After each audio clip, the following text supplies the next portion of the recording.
he wants to be. I don't fault him for pushing hard for something that he really wants. He has his reasons, he has his objectives, he has his plans. But you know, our role is one that is really mandated by the Organic Act. And that's to ensure that the finances and budget plans of this government are done in a way that is really responsible to the people of Guam. Madam Speaker, we went through this vote on the special session we just completed on a bill that was submitted by the governor, another budget plan. And now we're back to our session to consider an override of a governor's veto of the budget plan that we transmitted to him. This is part of the process. The legislative process isn't always a pleasant one because you have to make tough decisions here that are not always popular. But I do believe that the budget plan that this legislature passed and transmitted to the governor is a good plan. It's a plan that looks at our present circumstances. It's a plan that looks at the environment around us, particularly at the national level, and allows us to be pragmatic about what we're seeing down the road. And it's not very pretty nationally, as you know. We had 2 congressmen and our congresswoman that we met with today. And of course, many of us, all of us here, were very interested in knowing what is really going on in Washington and what is really going on in the House of Representatives and the Senate regarding such subjects as the planned military buildup.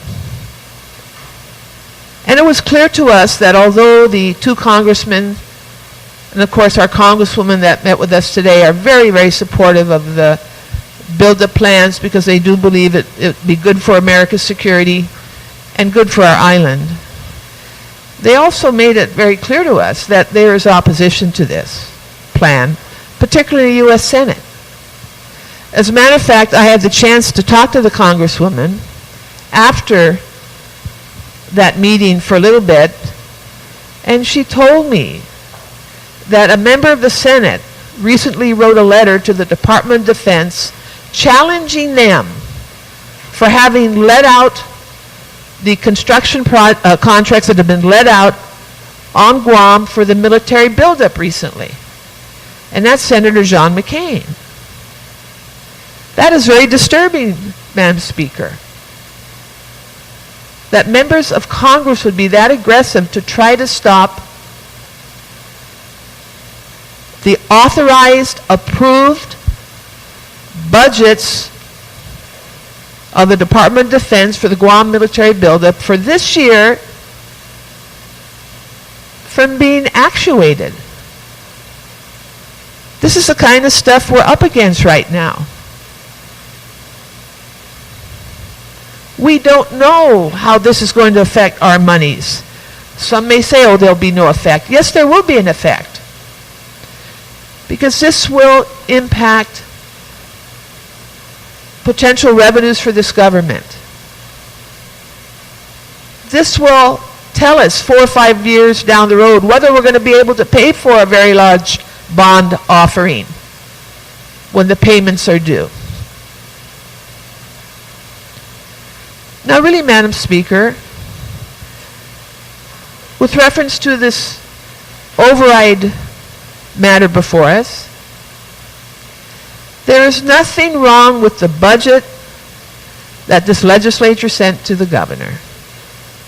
The only thing different from what we presented to the governor, what the governor wanted, is that our bonding authorization is smaller than he wanted.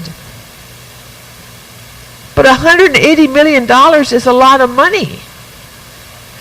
And if you recall, colleagues, when we first started our budget discussions, there was not going to be any authorization for any bond borrowing at all. But because of the assertiveness of the governor and the eloquence of some of our colleagues, we accommodated the governor. And we incorporated in the budget authorization document that went to him, which he vetoed, $180 million to borrow. Authorization to borrow $180 million to pay for tax refunds and other costs. That's an amazing, amazing achievement. And the governor should feel good about that. No, we did not authorize $343 million that the governor wanted, because we were trying to be prudent.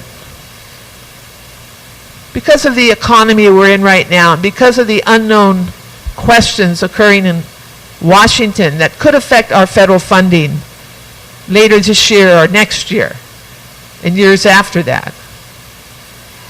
And our message to the governor then, and I think is still a very valid one, was, look, Governor, we will consider another bond borrowing measure as soon as we know what the situation is going to be like in the U.S. Congress with this committee of 12 congressional leaders that are supposed to meet in November and decide by the end of November how they are going to cut the federal government's expenditures in future budgets by over $12 trillion.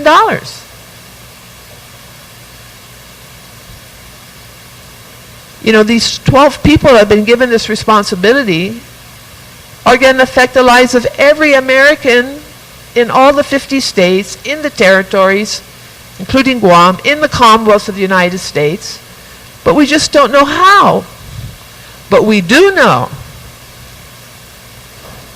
that a significant portion of our revenue for programs in this government come from federal dollars. In our school system, in our public health clinics, in our hospital, in our social programs, in our educational institutions. We depend a lot on federal dollars. And we know there are going to be cuts by this Committee on 12, but we don't know how much and in what areas yet. So we said, okay, we'll give the governor $180 million bond borrowing authority to get things started, because we can live with that, and it still gives us a little cushion so that we don't reach our debt limit, and in case there is an emergency that requires us to access resources quickly on the bond market for other needs, we'll be able to do that if our federal monies decrease. I think that was a reasonable accommodation, Madam Speaker.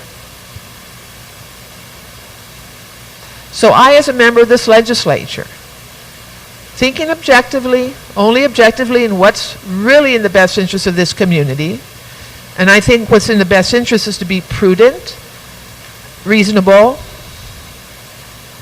to help our people in a way that won't burden them further down the road,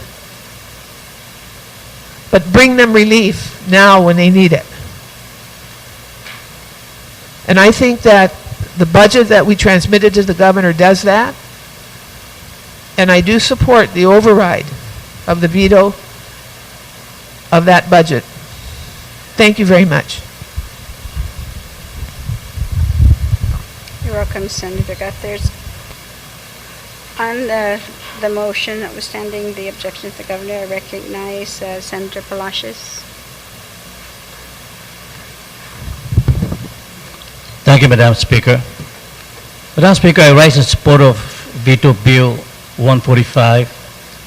Madam Speaker, Veto Bill 145 would provide for a tax refund of